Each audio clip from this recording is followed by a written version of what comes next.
महेरोपियम नामक एक दक्षिणी शहर के पास भगवान शिव का एक मंदिर था। वहाँ एक पवित्र ऋषि रहते थे और मंदिर की देखभाल करते थे। वे भिक्षा के लिए शहर में हर रोज आते थे और भोजन के लिए शाम को वापस आते थे। वे अपनी आवश्यकता से अधिक एकत्र कर लेते थे और बाकी का बर्तन में डालकर गरीब मजदूरों में बांट देते थे, जो बदले में मंदिर की सफाई करते थे और उसे सजावट का काम किया करते थे।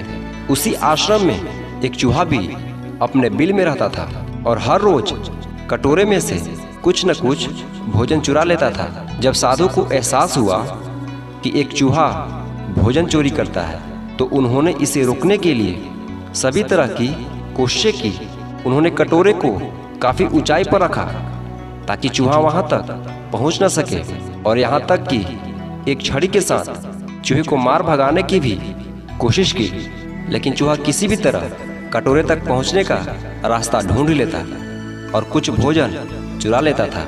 एक दिन एक भिक्षुक मंदिर की यात्रा करने के लिए आए थे, लेकिन साधु का ध्यान तो चूहे को डंडे से मारने में था और वे भिक्षुक से मिल भी नहीं पाए। उसे अपना अपमान समझ भिक्षुक क्रोधित होकर बोले, आपके आश्रम में मैं फिर कभी नहीं आऊँगा, क्योंकि लगता है मुझसे बात करने के अलावा आपको अन्य काम ज़्यादा महत्वपूर्ण लग रहा है। साधु विनम्रता पूर्वक चूहे से जुड़ी अपनी परेशानियों के बारे में भिक्षु को बताते हैं कि कैसे चूहा उनके पास से भोजन किसी न किसी तरह से चुरा ही लेता है। यह चूहा किसी भी बिल्ली या बंदर को हरा सकता है। अगर बात मेरे कटोरे तक पहुंचने की हो तो मैंने हर कोशिशें की हैं, लेकिन वो हर बार किसी न किसी तरीके से भोजन चुरा ही लेता है। भिक्षुक ने साधु की परेशानियों को समझा और सलाह दी। चूहे में इतनी शक्ति, आत्मविश्वास और चंचलता के पीछे अवश्य ही कुछ न कुछ कारण होगा। मुझे यकीन है कि इसने बहुत सारा भोजन जमा कर रखा होगा और यही कारण है कि चूहा अपने आप को बड़ा महसूस करता है और इसी से उसे ऊंचा कूदने की शक्ति मिलती है।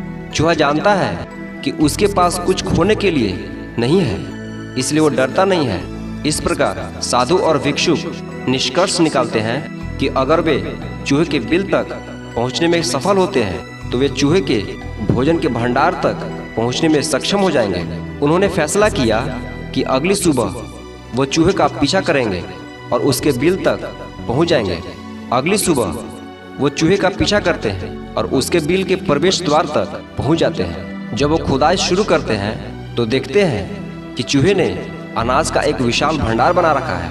फौरन ही साधु ने सारा चुराया गया भोजन एकत्र करके मंदिर में ले जाते हैं। वापस आने पर अपना सारा अनाज गायब देख चूहा बहुत दुखी हुआ और उसे इस बात से गहरा झटका लगा और उसने सारा आत्मविश्वास खो दिया। अब चूहे के पास भोजन का भंडार नहीं था, फिर भी उसने फैसला किया कि वो फिर से रात को कटोरे से भोजन चुराएगा। लेकिन जब उसने कटोरे तक पहुंचने की कोशिश की तब वो धड़ाम से नीचे गिर गया और उसे यह एहसास हुआ कि अब न तो उसके पास शक्ति है और न ही आत्मविश्वास। उसी समय साधु ने भी छड़ी से उस पर हमला किया। किसी तरह चूहे ने अपनी जान बचाई और भागने में कामयाब रहा और फिर वापस मंदिर कभी नहीं आया। यदि हमारे पास भी संसाधनों की कमी न हो तो हम में भी अद्भुत शक्तियां हैं और आत्मविश्वास की कमी कभी नहीं आ सकती। इस कहानी से आप क्या सीखे, आप कमेंट्स में ज़रूर बताएं। धन्यवाद।